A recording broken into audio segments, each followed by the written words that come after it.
أعوذ بالله من الشيطان الرجيم.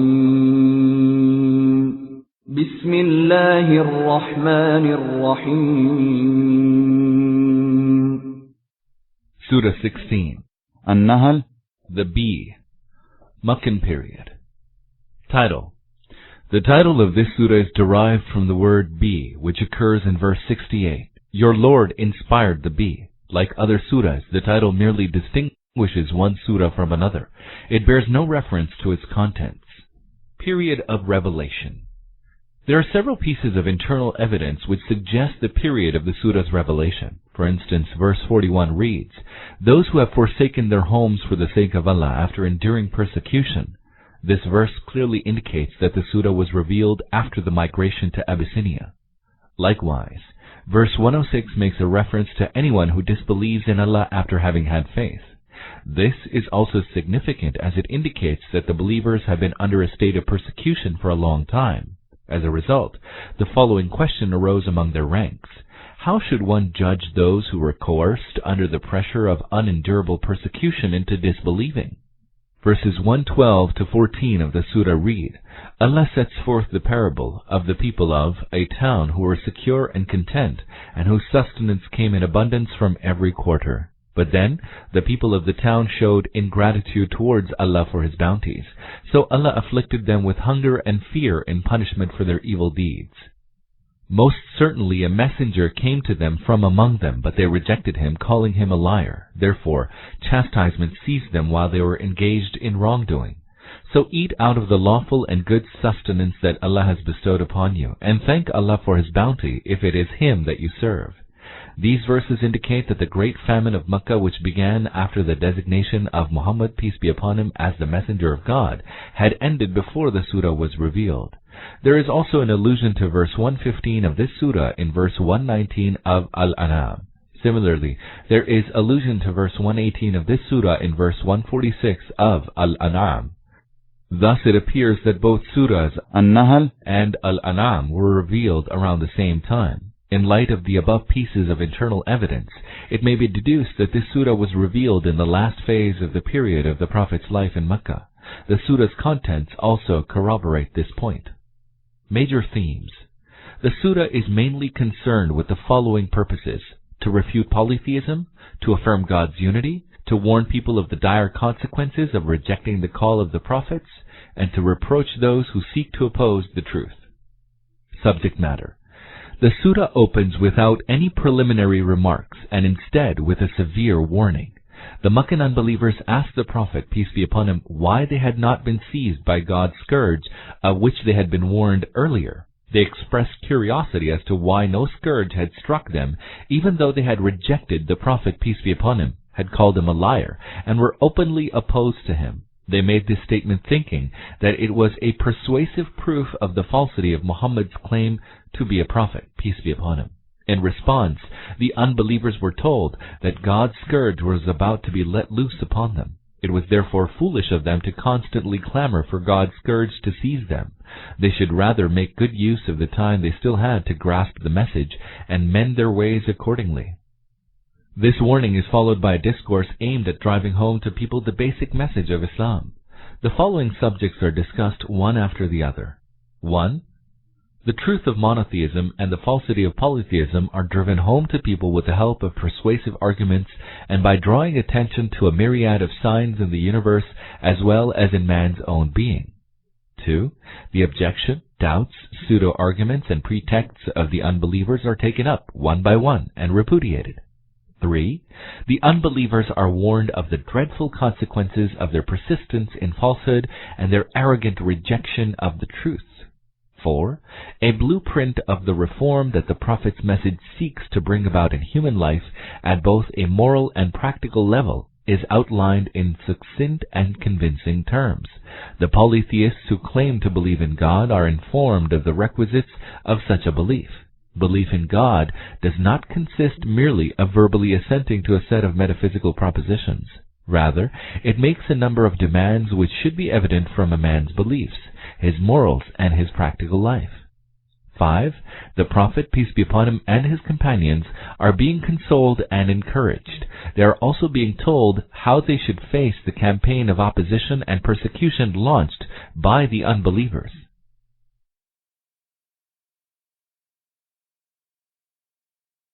Bismillahir Rahmanir Rahim.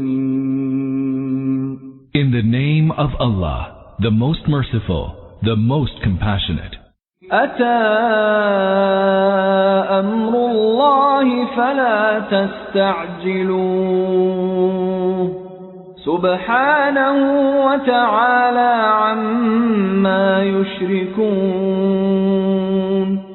Allah's judgment has all but come, do not then call for its speedy advent. Holy is He, and far above their associating others with Him in His divinity. Allah's 1. That is, the time for final judgment has come near. As regards to the use of the past tense in the original, this may be to show certainty of its occurrence in the near future or to emphasize the fact that the rebellion and the wrong deeds of the Quraysh had become so unbearable that they warranted that the time for decisive action had come. Here question arises as to what that judgment was and how it came. We are of the opinion, and true knowledge is with Allah alone, that judgment was Hijrah, the migration, of the Prophet, peace be upon him, from Mecca. For a short time after this revelation, he was bidden to emigrate from there. And according to the Quran, a prophet, peace be upon him, is bidden to leave his place only at that time when the rebellion and antagonism of his people reaches the extreme limit. Then their doom is sealed, for after this Allah's punishment comes on them either as a direct scourge from him, or they are destroyed by the Prophet, peace be upon him, and his followers. And this did actually take place. At the occasion of the migration, the people of Mecca regarded it as a victory for themselves, but in fact it turned out to be a defeat for shirk and disbelief which were totally uprooted within a decade or so after the migration, not only from Mecca but from the rest of Arabia as well. 2. In order to understand the interconnection between the first and the second sentences, one should keep in view the background. The challenge of the disbelievers to the Prophet, peace be upon him, to hasten divine judgment, was really based on their assumption that their own religion of shirk was true and the religion of Tawheed presented by Muhammad, peace be upon him, was false. Otherwise, they argued, the divine scourge with which he threatened them would have come upon them long before because of their disbelief and rebellion, if there had been the authority of Allah behind it. That is why after the declaration of the judgment, their misunderstanding about the cause of delay in the punishment was removed. As if to say, you are absolutely wrong to assume that punishment has not been inflicted on you because your creed of shirk is true, for Allah is free from and far above shirk and has no partner. ينزل الملائكة بالروح من أمره على من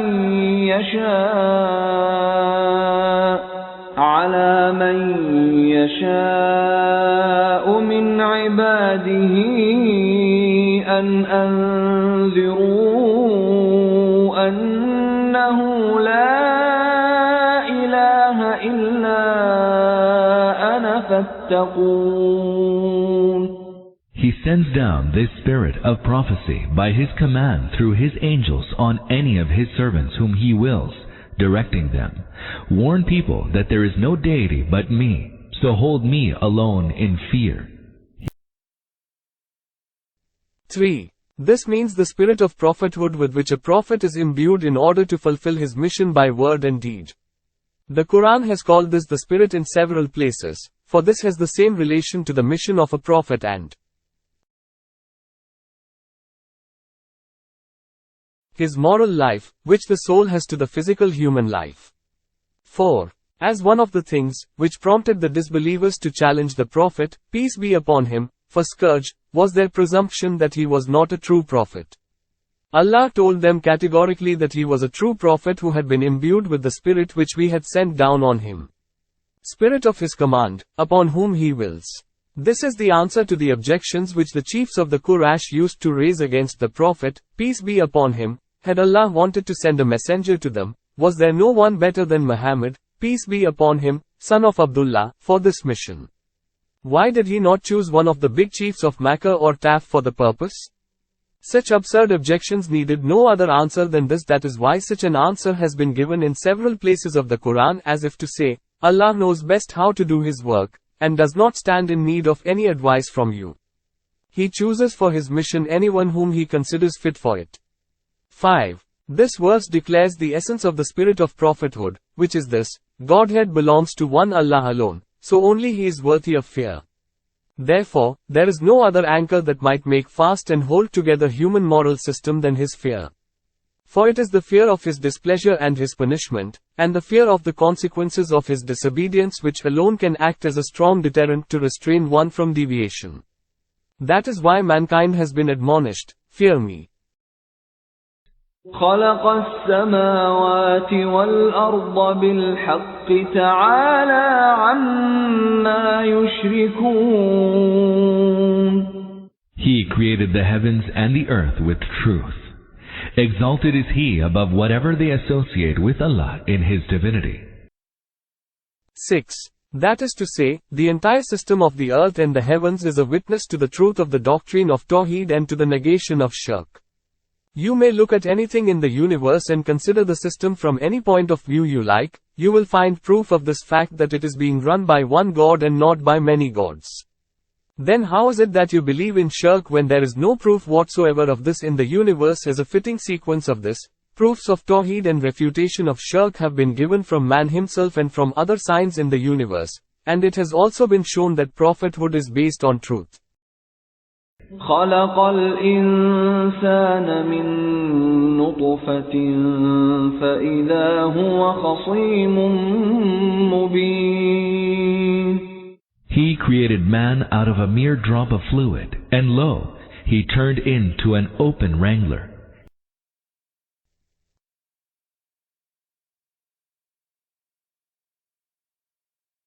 7. This has two meanings and both are meant here. 1. Though Allah created man from an insignificant sperm drop, He is capable of arguing and giving reasons in support of His claim. 2. Man who has such an insignificant origin, has become so vain that he does not hesitate to dispute even with his Creator. If considered in its first sense, it is a chain in the series of arguments given in many succeeding verses to prove the truth of the message of the Prophet, peace be upon him. Please refer to En. 15. If taken in the second sense, it is meant to warn man that he should not forget the insignificant origin of his existence while engaged in his rebellious arguments against his Creator. If he remembered the different stages of his humiliating birth and growth, he would consider many times before he assumed a haughty and rebellious attitude towards his Creator. وَالْأَنْعَامَ خَلَقَهَا لَكُمْ فِيهَا دِفْءٌ وَمَنَافِعُ وَمِنْهَا تَأْكُلُونَ. He created the cattle. They are a source of clothing and food, and also a variety of other benefits for you. وَلَكُمْ فِيهَا جَمَالٌ حِينَ تُرِيحُونَ وَحِينَ تَسْرَحُونَ. And you find beauty in them as you drive them to pasture in the morning, and as you drive them back home in the evening. وَتَحْمِلُ أَثْقَالَكُمْ إِلَى بَلَدٍ لَمْ تَكُونُوا بَالِغِيهِ إِلَّا بِشِقِّ الْأَنفُسِ إِنَّ رَبَّكُمْ لَرَءُوفٌ رَحِيمٌ. And they carry your loads to many a place, which you would be unable to reach without much hardship. Surely, your Lord is intensely loving, most merciful. وَالْخَيْلَ وَالْبِغَالَ وَالْحَمِيرَ لِتَرْكَبُوهَا وَزِينَةً وَيَخْلُقُ مَا لَا تَعْلَمُونَ. And He created horses and mules and asses for you to ride, and also for your adornment. And He creates many things for you that you do not even know about. 8. That is, there are many agencies which are working for the good of man, but he is quite unaware of such servants and the services rendered by them. وَعَلَى اللَّهِ قَصْدُ السَّبِيلِ وَمِنْهَا جَائِرٌ وَلَوْ شَاءَ لَهَدَاكُمْ أَجْمَعِينَ. It rests with Allah alone to show you the right way, even when there are many crooked ways. Had He so willed, He would have perforce guided you aright. 9. This contains an argument for prophethood along with a proof of Tawheed and of Allah's compassion and providence. The argument is this: there are many divergent ways of thought and action open for man to choose from. Obviously all these divergent ways cannot be straight ways, because there can be only one straight way. Therefore, there can be only one right theory of life which is based on that way, and only one right way of life which is based on that right theory. Thus it is clear that the choice of the right way of life is man's most important and basic need, for its wrong choice would inevitably lead to his ruin. This is because all other things fulfill his animal needs only, but this is the greatest necessity of his life as a human being, and without its fulfillment his life would be an utter failure. Now, it cannot be expected that Allah, who made so many provisions, and on such a large scale, for the fulfillment of the animal life of man, did not make any arrangement for the fulfillment of this real and greatest necessity of man. Just as He has provided for all the necessities of his life, so He has also provided for this greatest need of His through prophethood. If prophethood is denied, then it should be pointed out in what way Allah has fulfilled this basic need of man. Experience of centuries has shown that mankind has always blundered whenever it has chosen a way of life by itself. This is because man's wisdom and intelligence are limited, and he cannot depend on these for the choice of the right way of life. Above all, one cannot say that Allah has made no arrangement for this basic need of man, for this will be the greatest misconception of Allah, that He may make most elaborate arrangements for man's animal life but should leave him in the lurch to search out a way for himself for the fulfillment of this most important and basic need. 10. Here a question arises: why didn't Allah will to guide all the people aright inherently when He had taken upon Himself to show the right way? It is true that Allah could have imbued man, like other creatures, with the inborn instinct and enabled him to choose the right way without conscious thought, experience or teaching. But this would have been against His will, which was to create a being, having will and power and freedom to follow the right way or the wrong way, whichever He chose for Himself.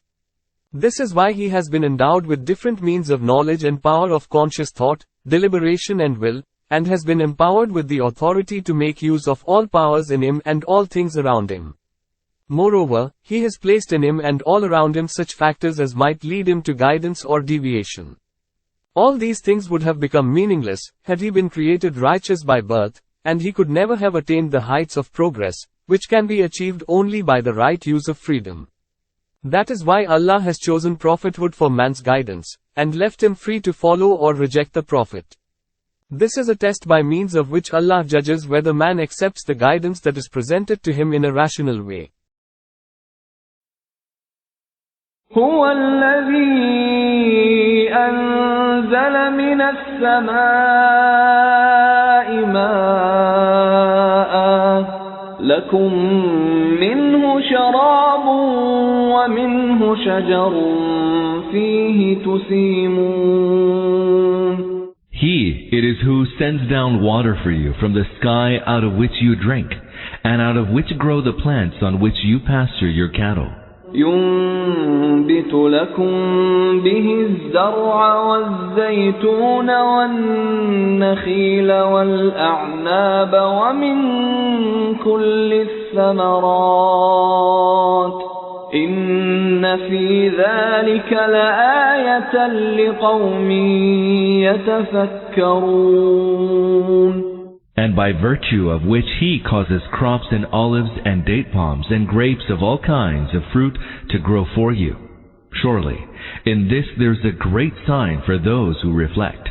وَسَخَّرَ لَكُمُ اللَّيْلَ وَالنَّهَارَ وَالشَّمْسَ وَالْقَمَرَ وَالنُّجُومُ مُسَخَّرَاتٌ بِأَمْرِهِ إِنَّ فِي ذَلِكَ لَآيَاتٍ لِقَوْمٍ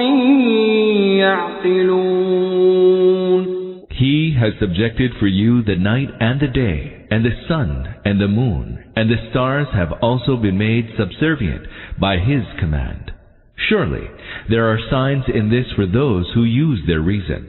وما ذرأ لكم في الأرض مختلفا ألوانه إن في ذلك لآية لقوم يذكرون. And there are also signs for those who take heed in the numerous things of various colors that He has created for you on earth. وهو الذي سخر البحر لتأكلوا منه لحما طريا وتستخرجوا منه حلية